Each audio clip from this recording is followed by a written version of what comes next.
오늘 말씀은 당신은 정말 만족합니까? 라는 제목으로 함께 말씀을 나누려고 합니다. 좀 익숙한 이야기로 오늘 좀 시작해 보려고 해요.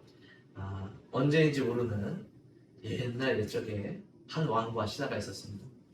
근데 이 신하가 왕에게 큰 빚을 진 거예요. 얼마나 졌느냐? 1만 달란트의 빚을 진 겁니다.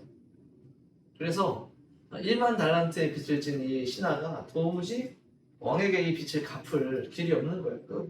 오랫동안 빚을 못 갚고 있는 거예요. 왕이 불러다가 이 신하에게 너와 너의 몸과 너네 가진 모든 재산과 또 너의 모든 아내와 자식들까지 다 팔아서 그 빚을 갚아라 라고 얘기하니까 이 신하가 그 앞에서 울며 불며 통곡하면서 한 번만 좀 봐주십시오. 제발 좀 불쌍히 여겨주십시오. 제가 반드시 그 빚을 갚겠습니다. 라고 막 엎드려 사정하면서 왕 앞에서 애걸복걸을 하는 거예요. 그 왕이 참 마음이 넓은 왕이죠. 그런 왕이 있을지 모르겠는데 그냥 그 모습이 너무 불쌍해서 그냥 그 모든 빚을 탕감해줬어요. 말도 안 되는 일이 벌어졌죠. 그런 이 신하가 얼마나 기쁘겠습니까? 이제 그 길로 돌아가면서 기쁘게 막 룰루랄라 이제 가고 있는데 저 멀리서 익숙한 얼굴이 다가오는 거예요. 누구냐면 자신의 동료예요. 신하였겠죠. 자신의 동료인데 그 동료에게도 빚이 있는 거예요. 왕에게 빚이 있는 게 아니라 지금 탕감받고 돌아오는 이 신하에게 개인적으로 빚이 있었어요. 그 빚이 얼마냐? 100데나리온이었어요. 우리가 이제 성경에서 이 단위들에 대해서 달란트와 데나리온에 대해서 많이 들어보셨을 거예요. 뭐 굳이 지금 뭐 수치로 환산하고 이럴 필요는 없을 것 같아요. 엄청나게 상상할 수 없이 큰 빚을 탕감받은 1만 달란트라는 빚을 탕감받은 이 한 신하가 자신의 친구, 자신의 동료가 100데나리온이라는 아주 작은 금액의 빚을 진 그 사람에게 다가오니까 너무 기뻐서 자신의 받은 은혜가 너무 커서 그 친구에게도 빚을 탕감해주고 우리 같이 오늘 저녁이나 하러 가자. 뭐 세상 사람들이면 우리 술이나 한잔 하러 가자 이렇게 했죠. 그러나 이 신하는 그렇지 않았다는 거예요. 갑자기 달려가서 성경의 표현으로 그래요. 멱살을 잡고 아주 그냥 격하게 흔들면서 이제 얘기하는 것이죠. 빨리 이 빚을 갚지 않으면 내가 아주 사단을 내겠다. 그리고 그 동료를 옥에 가둡니다. 옥에 가둬버려요. 그러니까 이 이야기 어떻게 끝나는지 아시죠? 이 왕이 그 소식을 듣고 그 빚을 탕감해줬던 그 신하를 다시 데려와서 그를 질책하고 또 그를 옥에 가두는 그러한 일. 여러분 성경에 여러분이 잘 아는 유명한 이야기입니다. 이게 마태복음 18장에 등장하는 이야기예요. 그냥 언뜻 우리가 잘 익숙한 대로 들으면 성경의 표현대로 참 그 신은 악한 사람이구나, 참 은혜를 모르는 사람이구나, 어떻게 그럴 수 있어? 라고 생각할 수 있겠지만 곰곰이 따져서 지금 현실적인 시각으로 여러분이 한번 판단해 보세요. 여러분이 그 신하였다면 여러분은 어떻게 자신을 변론하겠어요? 아니 그건 그거고 이건 이거죠. 내가 왕에게 빈 빚이 그거고 내가 내 동료에게 빌려줬던 이 돈은 다른 거죠. 물론 도의상 어떤 이제 양심상 조금의 가책과 불편함이 있을 수는 있겠지만 아니 법적으로 무슨 문제가 있습니까? 당신이 나의 빚을 탕감해 준 건 거기서 끝이죠. 아니 제가 저에게 빚진 자를 어떻게 하든 그게 무슨 상관입니까? 라고 충분히 변론할 수 있지 않겠어요? 뭐 현실적인 또 현대적인 법의 잣대로 보면 옥에 갇힐 필요까지 있을까? 라는 생각이 들 것 같아요. 그런데도 성경은 또 이 비유를 하신 예수님께서는 이 내용이 굉장히 중요한 가치가 숨어 있다라는 것을 우리에게 얘기해 주고 싶으신 거예요.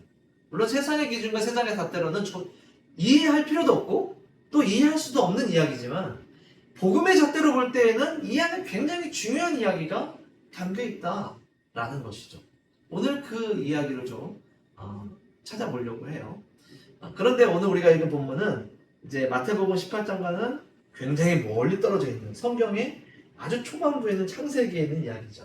오늘 이야기가 요셉과 야곱과 그 형제들과 관련된 이야기라는 사실까지는 여러분이 아실 거예요. 우리가 지난주에 이제 헤아림 교회에서 자신의 동생을 팔아먹은 형제들에 대해서 이야기를 했죠. 또 그 가운데에 이 요셉에 관한 이야기를 더 많이 하지 않았어요. 그 형제들과 야곱에 대한 이야기를 하면서 야곱과 형제들의 어떤 부족한 모습을 우리가 조금 더 깊이 좀 파헤쳐 봤죠. 참 오늘도 그럴 것 같아요. 오늘도 요셉의 이야기는 참 많이 하지 않을 겁니다. 요셉의 이야기는 이 정도로 마칠 거예요. 요셉은 형들을 용서했어요. 하나님께서 자신을 이곳에 애굽으로 보내셨다. 그 모든 거의 22년이나 되는 긴 시간 동안의 그 고초, 젊은 시절의 그 끔찍한 고통과 어려움을 요셉은 한마디로 퉁쳤어요. 하나님께서 당신들을 살리기 위해, 구원하시기 위해 나를 이곳에 하나님께서 보내셨습니다. 그러니 형님들이요, 전혀 이 문제에 대해서 걱정할 필요도 없고 내가 당신을 해코지할까봐 의심할 필요도 없습니다. 단 한마디로 용서해 주는 거예요. 그 이후에 일어난 일이 바로 오늘 우리가 읽은 말씀입니다. 그 말을 듣고 이 형제들은 기쁨으로 또 가벼운 발걸음으로 이제 고향으로 돌아갔죠. 아버지 야곱을 만난 거예요. 야곱에게 오늘 막 설명을 하는 겁니다. 아버지, 막 그동안 있었던 일을 얘기해요. 우리가 음식을 가지러 또 이제 우리의 양식을 가지러 애굽을 갔는데 그곳에 우리가 죽었던 줄 알았던 요셉이 지금까지 살아있어서 애굽 땅의 총리가 되어 있습니다. 그래서 우리를 더 선대하고 우리를 귀하게 대접하고 빨리 우리가 짐 챙겨서 그곳으로 가면 우리는 아주 편안하고 평화롭고 평안 가운데에 기쁨을 누리면서 살아갈 수 있을 겁니다. 라고 막 기뻐하면서 얘기했어요. 어떤 광경인지 여러분 그려지시죠? 그 이야기를 들은 야곱이 어땠을까를 여러분 한번 생각해 보세요. 뭐 좋고 기쁜 일이긴 하지만 사실은 22년 동안 정말 그 자식을 잃은 고통, 사실 저는 뭐 상상할 수 없겠죠. 뭐 경험할 수도 없고 상상할 수도 없을 거예요.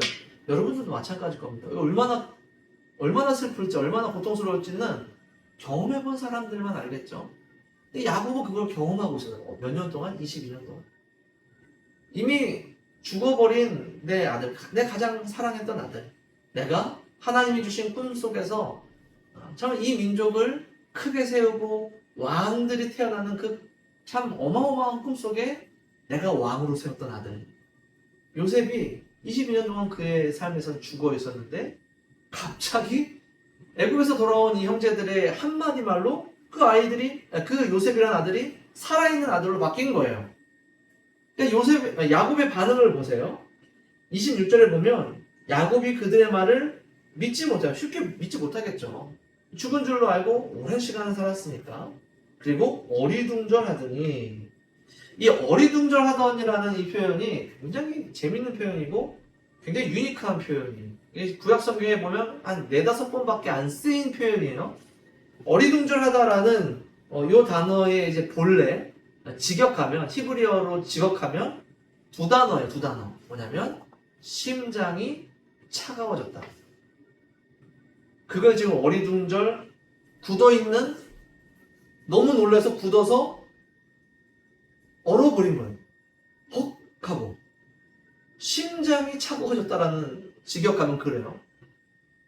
야곱이 이 얘기를 듣고 심장이 차가워질 정도로 놀라고 복잡한 심정인 거예요. 그냥 가볍게 다른 것 걱정할 필요 없이 그냥 좋은 소식이기만 하면 사실 뭐 심장이 굳을 필요는 없겠죠. 심장이 굳을 정도로 충격적이고 뭔가 야곱의 마음을 심란하게 하는 그런 면이 있는 소식인 거예요. 왜 그럴까요? 그냥 아들이 살아있다는 게 그냥 덮어놓고 좋아할 일이잖아요, 사실은. 근데 야곱은 왜 헉 하면서 굳어버렸을까? 라는 것이죠. 여기에는 우리가 쉽게 간과하고 있는 한 가지 사실이 있어요. 이 야곱과 요셉과 형제들의 이야기 속에서 굉장히 놀라운 기적과 아름다운 어떤 이제 요셉의 인생의 상승 곡선이라 할까요?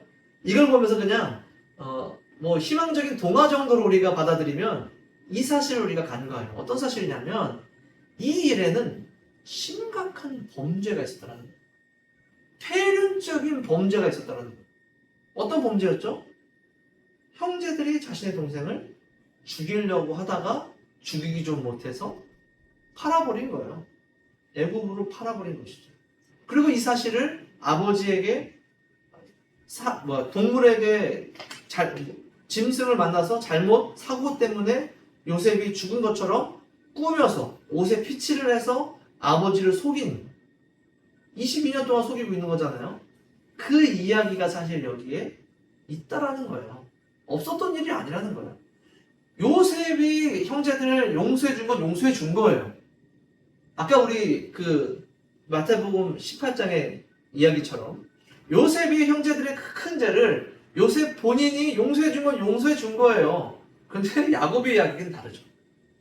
야곱의 얘기는 또 다른 얘기예요. 그 형제들은 아들들은 자신의 아버지를 속였어요. 아주 끔찍하게 속였고 그 속인 것이 그 야곱의 인생의 22년을 아주 치를 것 같은 어두운 시간으로 만들어 버렸다는 거예요.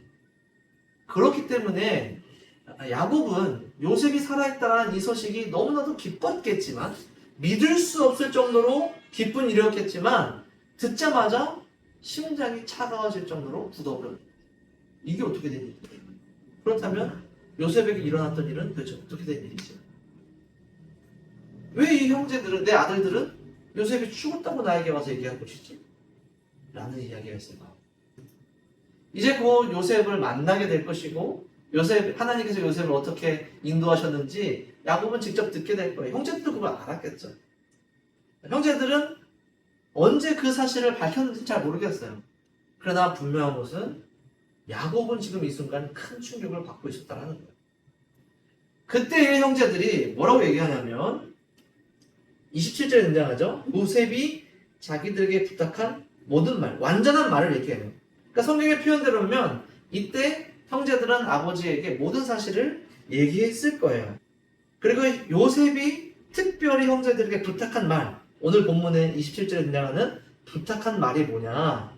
창세기 45장 9절 13절에 등장을 해요. 요셉과 형제들이 만났을 때 요셉이 형제들을 용서해주면서 얘기한 거예요. 당신들은 속히 아버지께로 올라가서 아뢰기를 아버지 아들 요셉의 말에 하나님이 나를 애굽 전국의 주로 세우셨으니 지체 말고 내게 오십시오. 또한 이 모든 것들이 하나님께서 당신들을 구원하시기 위해서 계획하시고 만드신 일입니다. 라는 얘기는 이미 형제들에게 했죠. 이 모든 얘기들을 형제들이 아버지에게 자세히 했을 거예요. 야곱이 들은 것은 야곱이 듣게 된 말 중에 가장 중요한 말은 이것이죠. 요셉의 모든 일이 굉장히 끔찍하고 그 일을 저지른 형제들의 죄가 굉장히 크지만 이 모든 것이 하나님께서 하나님의 백성을 구원하시기 위해 이루신 일이었습니다. 라는 소식을 듣게 된 거예요. 그러니 야곱의 지금 고백이 오늘 어떤 고백입니까? 28절에 내가 죽기 전에 가서 그를 볼 것이다. 요셉이 지금 살아있으니 내가 죽기 전에 요셉을 볼 수 있구나 라는 사실로 참 마음에 어떤 변화가 일어나면서 뭐라고 고백하냐면 28절에 이스라엘이 이르되 그동안에 야곱이라고 쭉 얘기하다가 드디어 28절에 성경이 이렇게 표현을 해요. 야곱이었던 이스라엘이 이르되 족하다, 만족한다 라고 얘기하는 것이죠. 이 족하다라는 이 원어로는 많다라는 얘기예요. 많다, 넘친다. 그래 이제 난 만족한다, 충분하다 라고 얘기하는 것이죠. 여러분 야곱이 어떤 사람인지 잘 아시죠? 야곱의 인생을 여러분 잘 보시면 사실 야곱은 만족함이 없었던 사람이었어요. 그는 태어날 때부터 본성적으로 만족함이 없어서 형의 발을 붙잡고 나왔던 사람이에요. 그가 아버지가 죽을 때쯤 되었을 때에 그가 받을 축복이 불만족스러워서 속임수를 써서 형의 축복을 빼앗은 사람이 야곱이었어요. 이 많다라는 게 야곱에게 얼마나 중요했고 그의 인생을 흔들었냐면 나중에 그가 삼촌 라반의 집에서 그의 재물이 많아져요. 성경의 표현이에요. 많아져요. 오늘 족하다랑 똑같은 단어를 씁니다.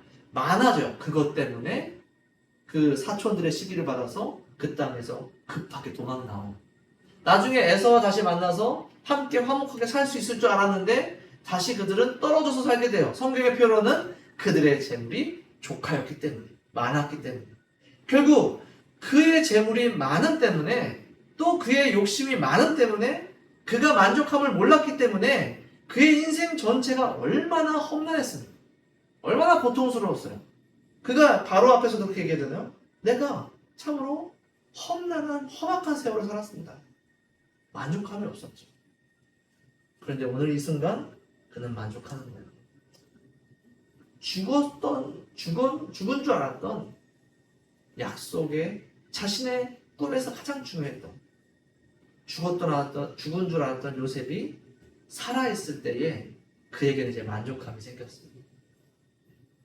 단순히 아들이 살았다는 만족함뿐만 아니라 그가 잊어버렸던, 그가 조금은 포기했었던, 그가 다시 꿈꿀 수 없었던 하나님께서 약속하셨던 그것들이, 나는 실패한 줄 알았는데 완성되어 있었더라.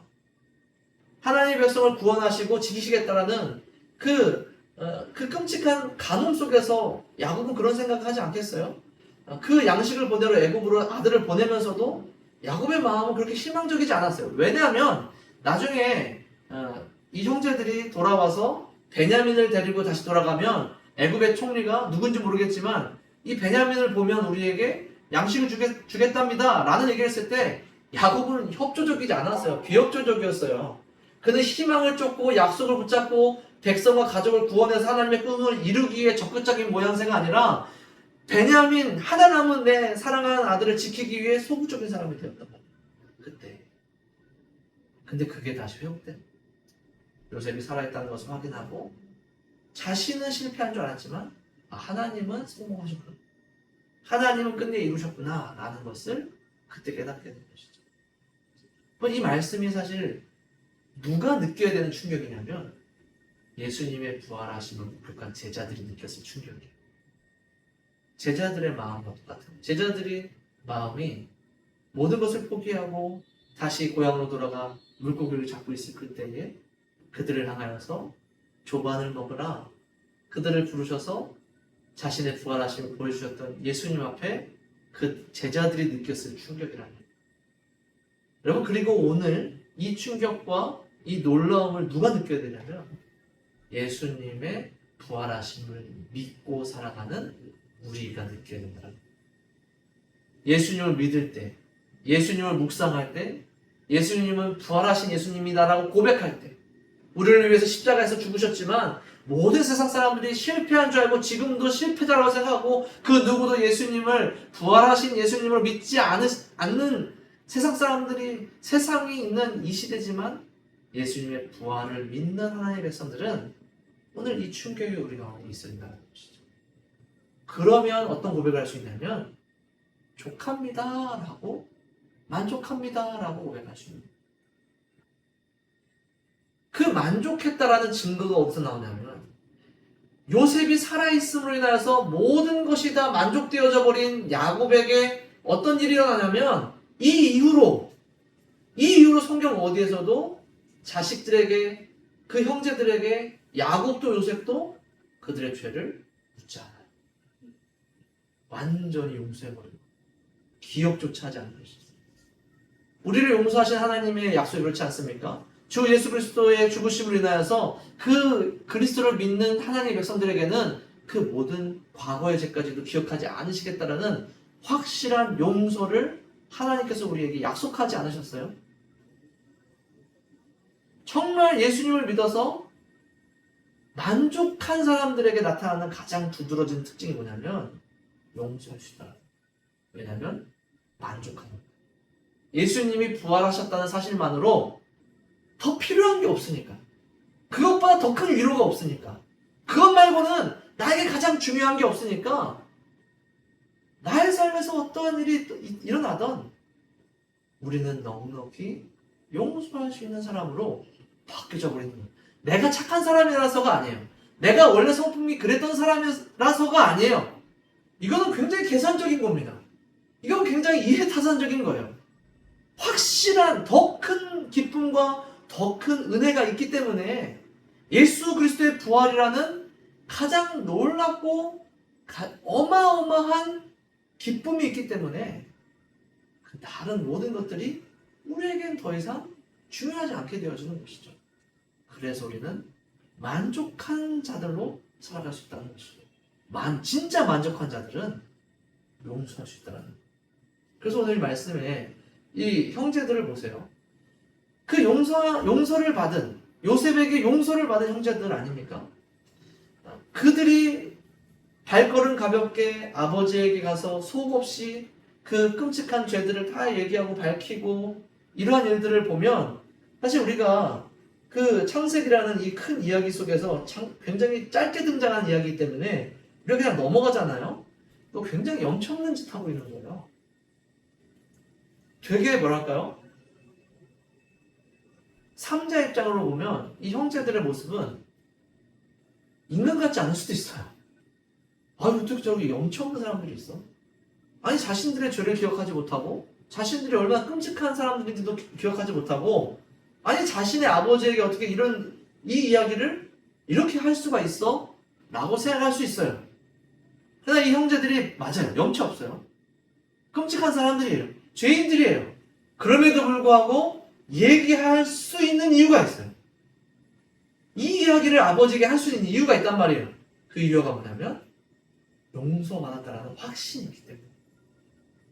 요셉을 통하여서 요셉 앞에서 직접 자신들이 완전히 용서받았다라는 경험과 확신이 있기 때문에 이 끔찍한 이야기를 아버지에게 이실직고할 수 있는 것이란 말이죠.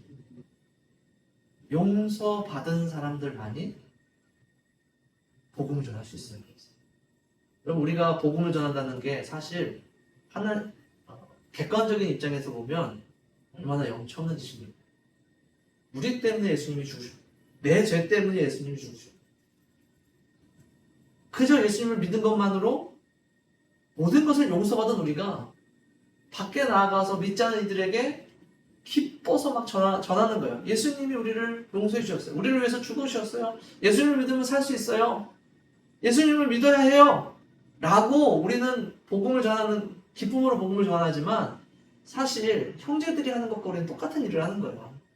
우리의 과거, 우리의 끔찍했던 옛사람, 예수님을 알지 못하고 죽을 수밖에 없는 우리의 처지, 그 모든 것을 예수 그리스도의 십자가의 죽으심으로 우리를 구원해 주셨는데 그게 너무 기쁘고 감사해서 용서받았다는 확신, 구원의 확신이 있는 자들은 기쁨으로 그 복음을 전하는 거예요. 굉장히 아이러니한 일 아닙니까? 그러나 그렇게 할 수 있는 거예요. 그렇게 할 수밖에 없는 거예요. 왜냐하면 구원받았다는 확신이 있어요. 용서받았다는 확신이 있으니까. 예수 그리스도의 십자가 앞에서 예수님께 용서받은 경험이 있으니까 이게 진짜 용서받았다라는 확신이 있기 때문에 참 염치 없지만 십자가에 달려 죽으신 예수 그리스도를 당신의 구주로 영접하시면 당신도 용서받을 수 있습니다 라고 전하게 되어지는 것이죠. 그래서 용서가 중요합니다. 예수 그리스도의 용서 때문에 우리가 만족함을 얻었고 그래서 우리도 용서를 할 수 있고 또 염치 없지만 그 복음을 전할 수 있는 이 모든 것들이 어디서부터 시작하냐면 용서라는 열매에서 시작한다는 거예요. 사랑하는 성도 여러분, 정말 만족하십니까? 정말 여러분들 예수님으로 만족하세요? 복음으로 만족하세요? 여러분 정말 여러분들에게 천국이 있는지 여러분들에게 구원의 확신이 있는지를 점검해 보고 싶으세요? 쉬워요. 간단해요. 용서할 수 있는지를 여러분 한번 점검해 보세요. 여러분의 인생 속에서 용서할 수 없는 사람, 아니 용서할 필요 없는 사람, 아니 마땅히 합리적으로, 법적으로, 논리적으로 전혀 용서할 필요 없는 사람들이 있을 거예요. 그럼에도 불구하고 용서할 수 있는지를 여러분 한번 점검해보세요. 왜냐하면 하나님은 우리를 용서하실 필요가 없으셨어요. 법적으로, 합법적으로 용서하실 필요가 없었어요.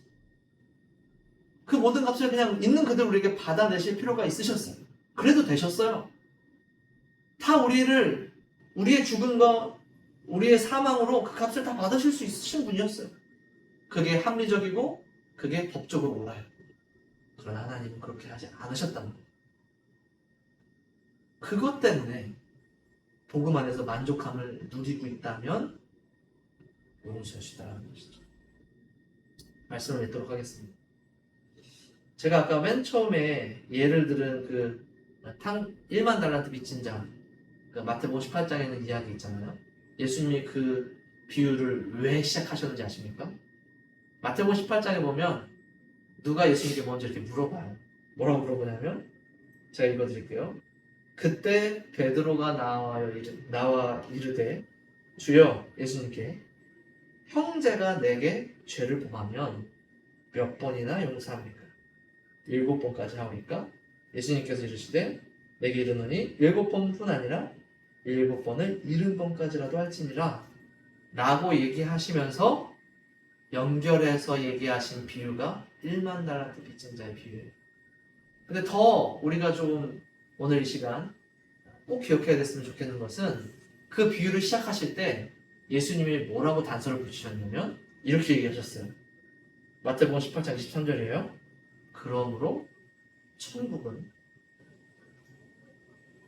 그 종들과 결산하려던 어떤 임금과 같다 라고 얘기하시면서 비유를 시작하세요.